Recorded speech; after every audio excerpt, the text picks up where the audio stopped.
Bismillah, alhamdulillah, salatu wassalamu ala rasulillah wa ala alihi wa ashabihi wa man wala ma ba'd. Ayat berikutnya, beberapa ayat yang terakhir, 9, 10, 11, ya 3 ayat terakhir dari surat Al-Munafiqun kita akan selesaikan malam ini insyaallah. Ya ayyuhalladzina amanu la tulhikum amwalukum wala auladukum an dzikrillah wa may yaf'al dzalika fa ulaika humul khasirun.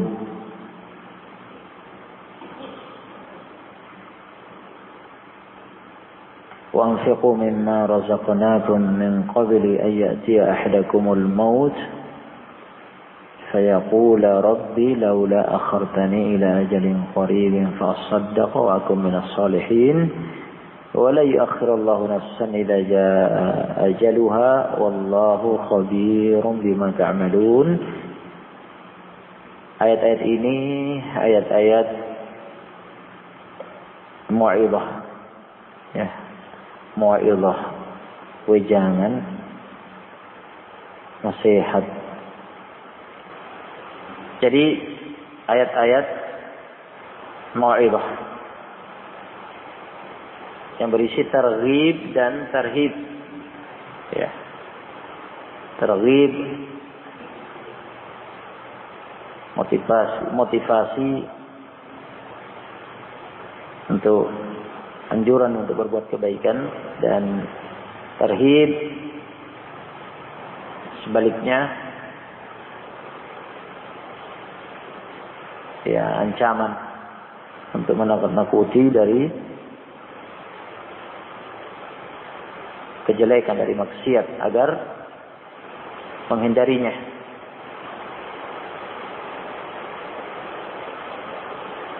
Qabla fawatil awan. Qabla fawatil awan. Sebelum fawat, lewat, al-awan, waktunya.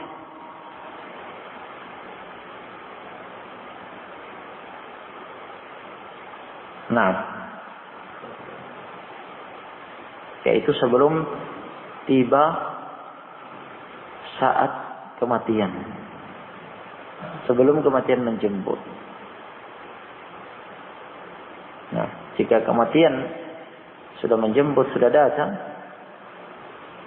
fatal awan, sudah lewat kesempatan itu, maka sebelum itu. Nah, Allah Subhanahu wa ta'ala berfirman,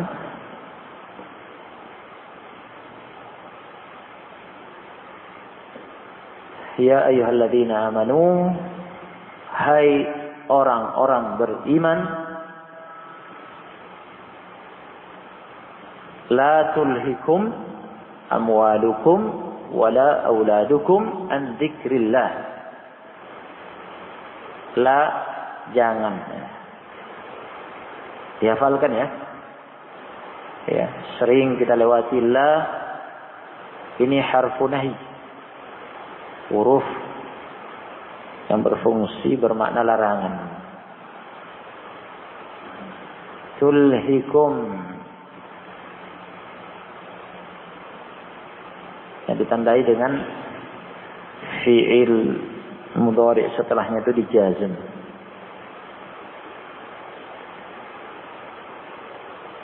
Nah, makanya penting antum punya ihtimam, perhatian terhadap bahasa Arab. Nah, perhatian terhadap bahasa Arab diperhatikan. Kenali, ya, bentuk-bentuk,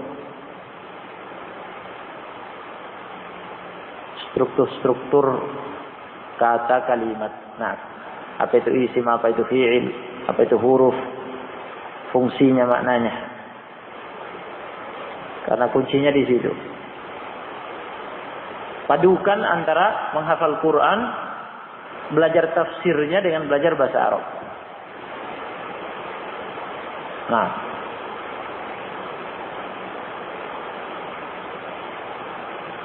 baik, tanpa menguasai bahasa Arab, ilmu nahwu sharaf,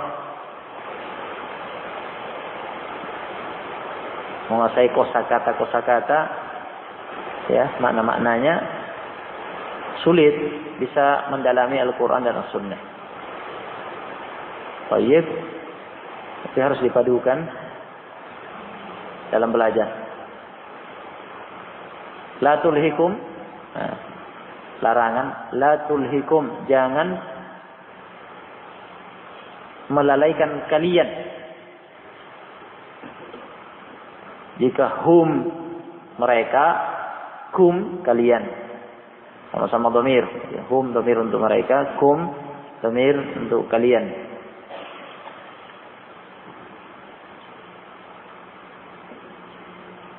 Nah, dhamir ini pada dasarnya untuk jamaah sekelompok mukhatabin laki-laki, kaum lelaki yang diajak berbicara, kalian laki-laki. Pada dasarnya begitu. Tetapi ini mewakili saja, bukan berarti yang dapat mau'idhah ini, bukan berarti yang dapat wejangan ini laki-laki saja. Nah, tetapi kaum laki-laki dan wanita. Namun banyak dalam Al-Quran dan As-Sunnah diwakili dengan, ya, diwakili dengan dhamir laki-laki. Tetapi pada dasarnya hukum sama antara laki-laki dan wanita. Meskipun tertuju untuk kaum laki-laki, tetapi kaum wanita juga masuk dalam hukum itu selama tidak ada dalil yang membedakan hukum wanita dari laki-laki. Pada dasarnya asalnya begitu. Kecuali jika ada dalil yang membedakan. Jadi, la tulikum amwalukum wala auladukum an dzikrillah. Jangan melalaikan kalian amwalukum. Nah, ini subjeknya, ya, fa'ilnya. Harta benda kalian, wala diulang di sini, waw ataf penggandeng, dan la diulang lagi huruf nahinya di sini, ya, la nahiyanya huruf yang bermakna larangan tadi, la. Dan jangan pula melalaikan kalian auladukum, anak-anak kalian. Jadi peringatan dari Allah SWT, jangan sampai kita dibuat lalai oleh dua hal yang kita cintai. Nah, yaitu harta benda dan anak-anak. Harta benda dan anak-anak, ya, adalah dua perkara yang mahbubah ilan nufus, dari kenikmatan dunia yang dicintai oleh jiwa. Nah, bersenang-senang dengan harta, bersenang-senang dengan anak-anak.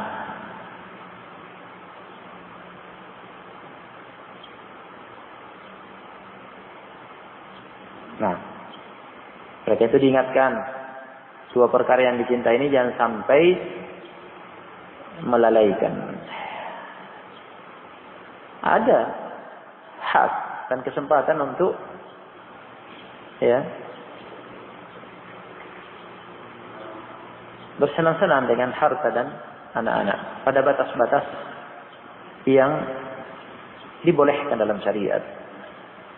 Yang penting tidak sampai pada batas melalaikan dari agama, an dzikrillah, dari mengingat Allah.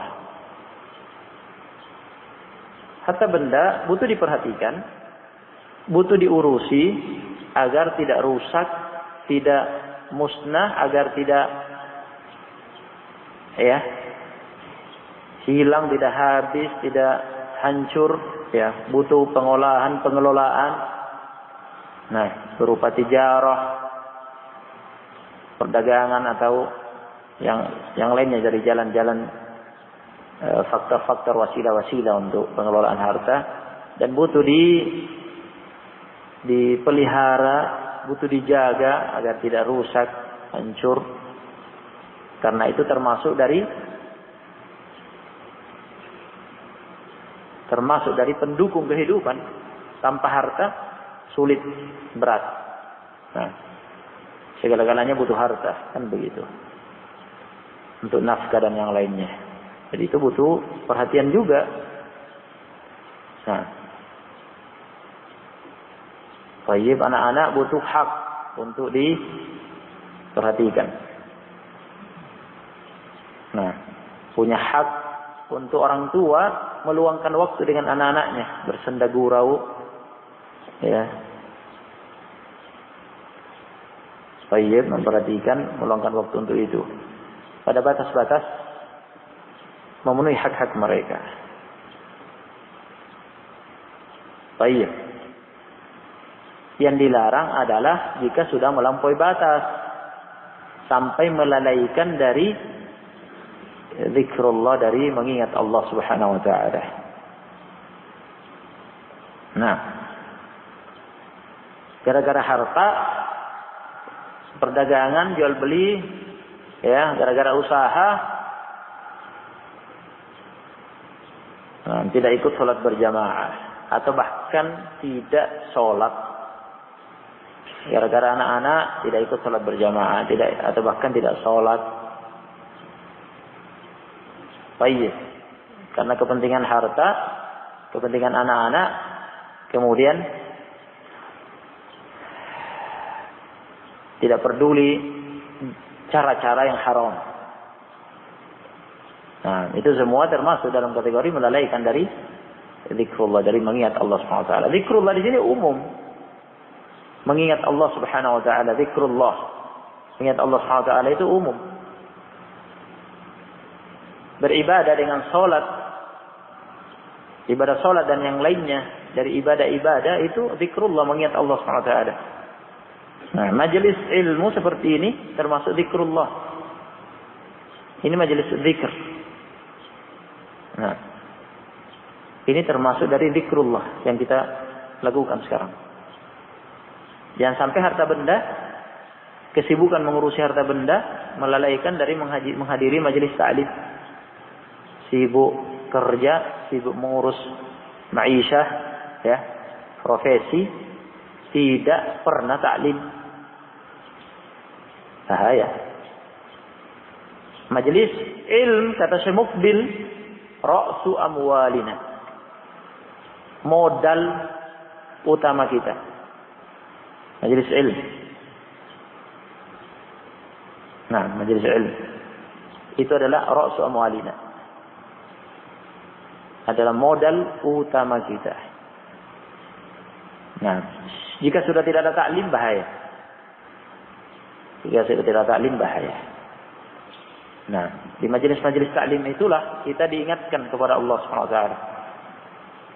Di majelis-majelis taklim itulah kita diajari akidah, tauhid dan yang lainnya, memperkuat iman, akidah, ya, meluruskan akidah. Baik, diajarkan di majelis taklim ini adalah diajarkan bagaimana kita beribadah kepada Allah dengan benar. Dengan benar, sesuai sunnah, sesuai ajaran Rasulullah SAW. Bagaimana beribadah kepada Allah dengan ikhlas agar diterima oleh Allah SWT. Di majelis-majelis taklim itulah kita diajari bagaimana mengelola harta dengan benar, yaitu sesuai dengan syariat. Di majelis taklim diajarkan hadis Nabi SAW, ajmilu fi talab, berbuat baguslah dalam mencari rezeki, akhdil halal wa tarkil haram, mengambil yang halal, meninggalkan yang haram. Di majelis-majelis taklim itulah kita diajari, ya, hak-hak yang harus diberikan terkait harta kita, tentang zakat, nafkah wajib terhadap diri kita atau keluarga kita, anak istri kita, ya, dan yang lainnya. Baik. Jadi jangan sampai mengurus harta, mengurus anak-anak bersenang-senang, sudah sifatnya bersenang-senang, yang melampaui batas terlalaikan dari zikrullah. Nah, tadi sedang berbicara tentang macam-macam zikrullah. Ibadah, salat dan itu zikrullah. Majelis ta'lim adalah zikrullah. Baca Quran zikrullah. Ya, zikir-zikir yang masyru'ah, yang disyariatkan. Nah, zikir pagi, petang, dan zikir-zikir secara umum itu semua zikrullah. Jadi zikrullah itu umum ya. Nah, jadi jangan kalian terlalaikan oleh harta dan anak-anak dari zikrullah, dari ibadah, salat, dari majelis ta'lim, dari yang lainnya. Nah, karena kita dituntut untuk banyak zikrullah. Nah, sudah kita lewati salah satu ayat dari surat Al-Jumu'ah. Fa idza qudatis shalatu, jika salat telah ditunaikan, kalian sudah menghadiri khutbah dan salat Jumat, fantashiru fil ardi wabtaghu min fadlillah, bertebaran di muka bumi untuk mencari rezeki. Ya, cari dari karunia Allah SWT yang telah ditetapkan buat kalian. Apa setelahnya? Wadkurullaha katsira. Ingat Allah banyak-banyak. Nah, matikan. Pusing. Nah, wadkurullaha katsira. Juga ayat yang lainnya. Kita diwajibkan banyak mengingat Allah. Jika ingin beruntung banyak mengingat Allah. Mengingat Allah sedikit tidak cukup. Ya ayyuhalladzina amanu dzkurullaha dzikran katsira. Supaya orang yang beriman ingat Allah banyak-banyak. Nah, jangan sampai harta dan anak-anak menyibukkan sehingga ya hanya sedikit mengingat Allah. Kata Sa'di, ya'muru ta'ala ibadahul mu'minin bil iktsari min dzikri. Allah Ta'ala memerintahkan hamba-hamba yang beriman agar banyak mengingatnya. Fa inna fi dzalika ar-ribha wal falah. Karena disitulah keberuntungan dan kebahagiaan. Wal khairatil katsirah, dan disitulah kebaikan yang besar, yang banyak. Wa yanhahum an tushghilahum wa yanhahum an tushghilahum amwaluhum wa auladuhum an dzikri, dan Allah melarang ya mereka disibukkan oleh harta benda dan anak dari mengingat Allah. Fa inna mahabbatal mali wal auladi majbulatun 'alaiha aktsarun nufus. Karena kecintaan terhadap harta dan anak-anak ya, kebanyakan jiwa-jiwa ini memang diciptakan untuk mencintainya, menyukainya. Ya, sifat karakter ya jiwa memang dibuat begitu, suka kepada harta dan anak-anak. Nah, fayyid hawa nafsu akan menyeret ke situ.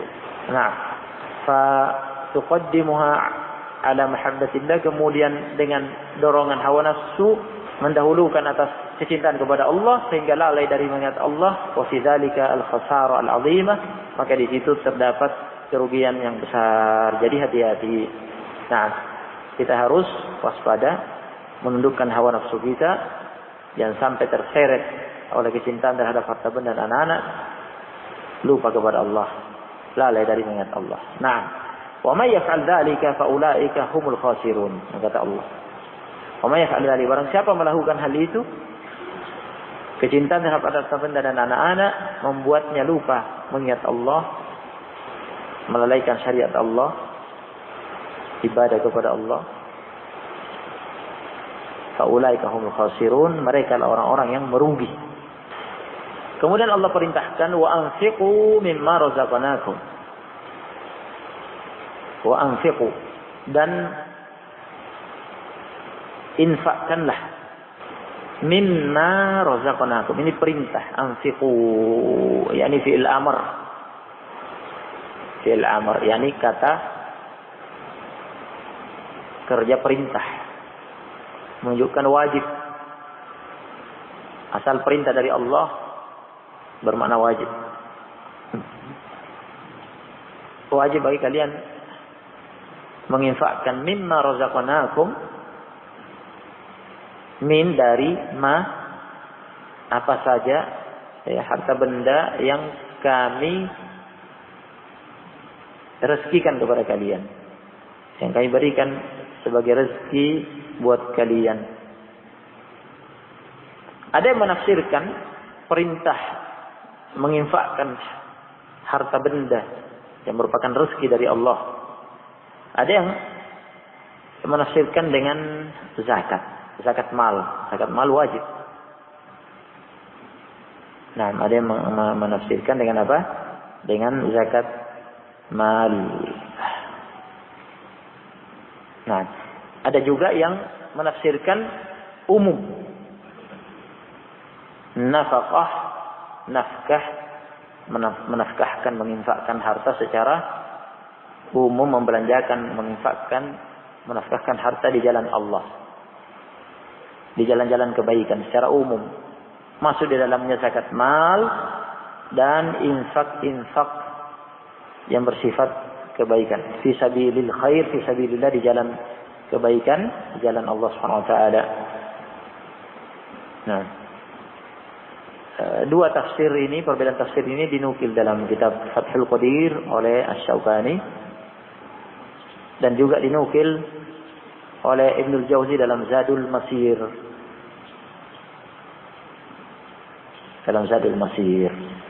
Nah, zakat mal jelas ya.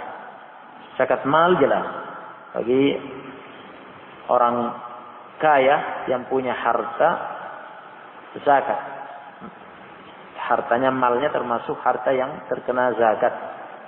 Seperti emas, perak, uang dan yang lainnya yang terkena zakat, terpenuhi syarat-syarat wajib dibayarkan zakatnya.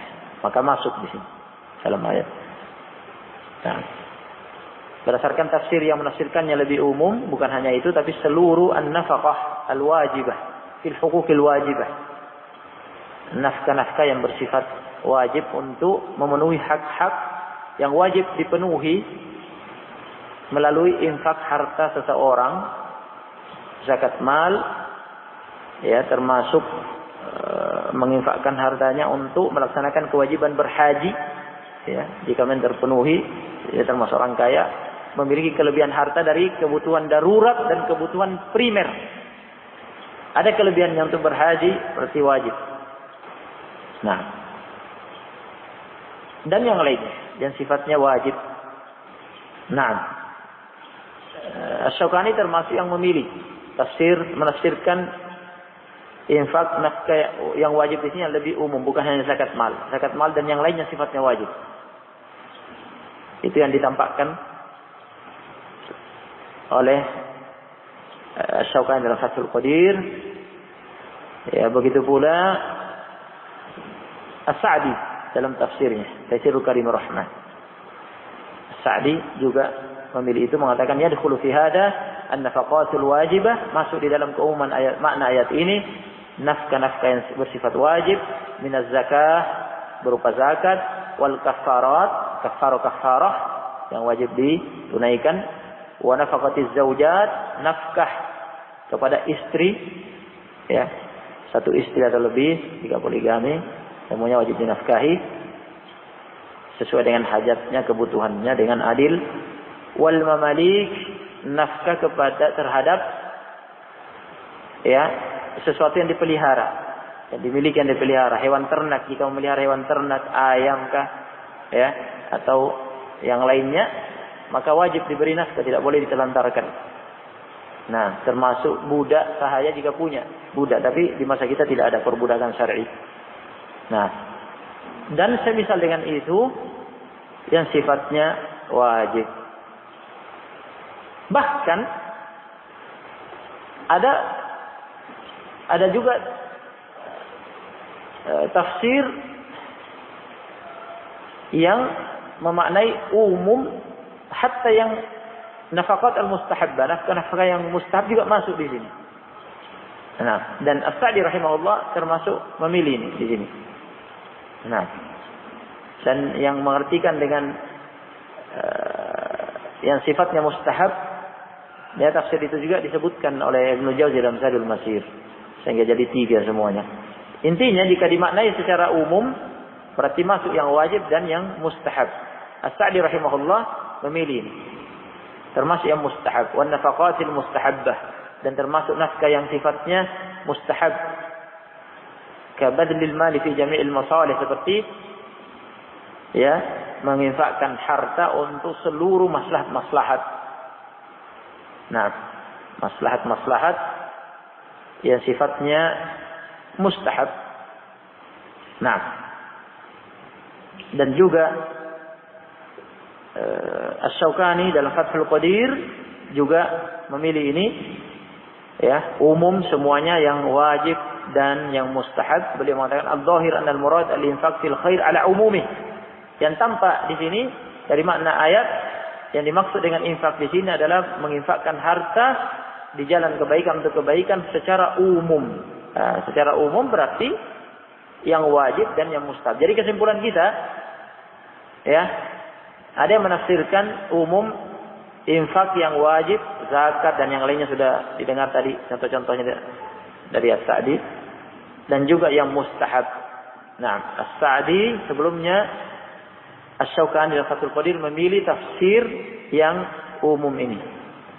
Nah, umum meliputi yang wajib dan yang mustahab. Yang wajib apa tadi? Zakat mal, nafkah untuk berhaji, berumrah, karena haji dan umrah yang wajib. Jika ada kelebihan dari kebutuhan apa? Darurat dan kebutuhan primer untuk dirinya bersama keluarganya, jika punya keluarga. Nah, kafarah tadi disebutkan, kafarah juga menafkahi anak istri, menafkahi ya, hewan ternak yang dipelihara, dan yang mustahab infak sifatnya mustahab untuk maslahat-maslahat. Nah, di sini targhib untuk melakukan itu. Wa anfiqu mimma razaqnakum. Nah, infakkan sebagian dari harta kalian yang wajib dan yang mustahab. Nah, yakni sebagian, bukan dituntut semuanya. Ya, ada yang tetap disisakan untuk kebutuhan. Ya, kebutuhan primer. Namun subhanallah di sana ada di antara sahabat Nabi alaihi salatu wassalam yang luar biasa. Ya, As-Siddiqul Akbar, Siddiq terbesar yang termulia setelah para nabi dan rasul, yaitu Abu Bakar As-Siddiq. Nah, pernah menginfakkan seluruh hartanya. Ketika itu Umar bin Khattab hanya setengahnya yang diinfakkan untuk jihad. Abu Bakar datang membawa semuanya, tidak ada yang disisakan di rumah, tidak ada yang tersisa sama sekali. Nah, baik. Al-muhim, perintah anjuran untuk itu, min qabli ay ya'tiya ahadakumul maut. Lakukan itu pada waktunya, ketika masih ada kesempatan, yaitu min qabli, sebelum ay ya'tiya, datang, ahadakum, mendatangi salah satu dari kalian, al-mautu, kematian, sebelum ajal menjemput, kematian menjemput. Ya. Kata Asy-Syaukani dalam Fathul Qadir, bi an tanzila bihi asbabuh. Sebelum kematian menjemput, maksudnya kematian menjemput dengan faktor-faktor kematian itu datang. Faktor-faktor kematian itu sudah datang, sudah sekarat, sudah sakit parah, sekarat, ya. Wa yushahidah hudura alamati, dan sudah disaksi, dia menyaksikan tanda-tanda kematian itu sudah hadir, sudah datang kepadanya, dan sudah mau mati. Jangan tunggu itu tiba, memang sudah yakin sudah mau mati ini, tanda-tanda kematian sudah datang. Sebentar lagi akan mati, baru di situ minta kesempatan. Fayaqula,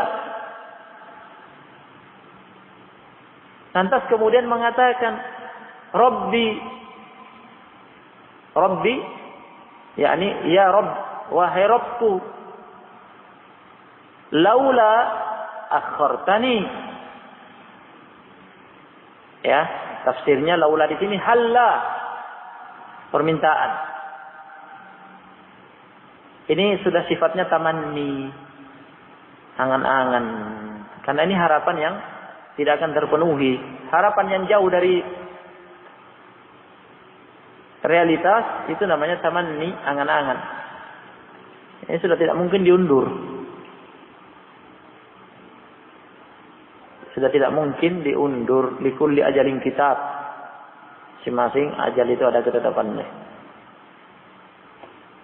Nah, tiba waktu yang ditetapkan, tidak bisa diminta, ditangguhkan, diundur. Fa idza jaa ajaluhum fa yastakhiruna sa'atan wa la yastaqdimun. Jika sudah datang ajal, tidak bisa diminta mundur dan juga tidak bisa diminta maju sesaat pun. Nah, jadi ini apa? Angan-angan yang tidak ada gunanya. Baru mengatakan Rabbi laula akhartani, halla akhartani, tidakkah engkau tunda kematianku ila ajalin qarib, ke ila ajal yakni waktu terbatas yang qarib, yang dekat. Yani dia tidak minta ditangguhkan lama-lama, sedikit saja diminta, asal ada sedikit kesempatan untuk istidrak ma fatahu minal infaq, ingin menyusulkan kesempatan berinfak ila ajalin qarib, ke waktu yang dekat. Dia tidak minta waktu yang panjang penuhnya, dekat saja, asal ada kesempatan. Itu pun tidak mungkin. Nah, minta ila ajalin qarib, waktu yang dekat, sedikit waktu kesempatan, fa saddaqa, maka aku akan manfaatkan di situ waktu yang sedikit itu, yang penting tertunda, ada kesempatan sedikit, saya akan manfaatkan untuk bersedekah. Nah, untuk berinfak. Wa akum minas sholihin, dan aku bisa menjadi orang soleh. Baru berangan-angan. Nah, pintu taubat sudah tertutup. Inna Allah yaqbalu taubah minal 'abd ma lam yugharghir. Allah Subhanahu wa taala menerima taubat dari seorang hamba selama belum sampai nyawanya di tenggorokan. Sudah di sini, sudah mau keluar baru minta taubat. Nah, sudah yakin mau mati, tidak mungkin dihindari seperti taubatnya Firaun. Sudah yakin akan tenggelam, baru minta kesempatan taubat. Al-ana, sekarang baru mau taubat. Kata Allah SWT, al-ana, sekarang.